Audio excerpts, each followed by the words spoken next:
Hi everyone, welcome back. Today we're solving n repeated element in size 2n array. So we will be given an integer array nums, and with the given properties where length will be 2 times an integer n, and it will tell us that this array will contain n plus 1 unique elements, and exactly one of the elements will be repeated n times. So if we look at this example, 3 is repeated twice, and the array contains 2 plus 1 or 3 unique elements, and 2 times 2 is 4. If we look at this example, there are 3 instances of 2, so repeated 3 times. 3 plus 1 is 4. There are 4 unique elements, and 3 times 2 is 6, which is the length of this array, and so we return 2. And if we look at this one, there are 8 elements with 4 instances of 5, so 4 times 2 is 8. 4 plus 1 is 5. There are 5 unique elements, and 5 is repeated 4 times. So for this example, we return 5. So now that we have seen some examples, let's get to how we can solve this problem. So I hope you have caught on to the patterns from the previous examples we've seen, where n is half of length, and there will be n plus 1 unique elements, and that number will be repeated n times. It's basically just saying that there will be one number that takes up half of the array, and the rest of the number will only appear once. So a common way to solve it is you can make a count hash map, and whenever you find a number that appears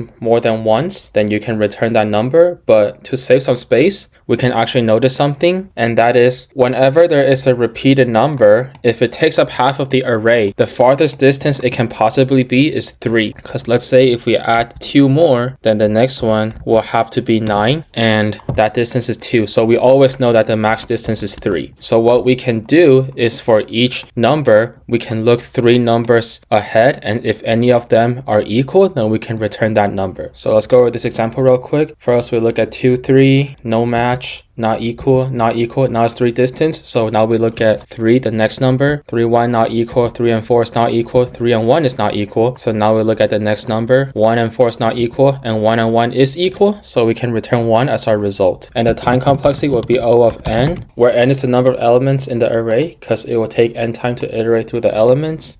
And the space complexity would be O of 1, because we are not using any extra space. So now let's get to the coding part. So first, we'll set up a for loop for the ranges, which will be 1 to 3. So we'll do for k in range 1, 4. And we will loop through I in range length of nums minus k. And if nums of I is equal to nums of I plus k, meaning we will look k distances further, and if the numbers are equal, we can return that number. See if it works. Okay, perfect. Hope this was helpful. Thank you all for watching. If you have any other questions or comments, feel free to leave them in the comment section, and I hope to see you all again soon.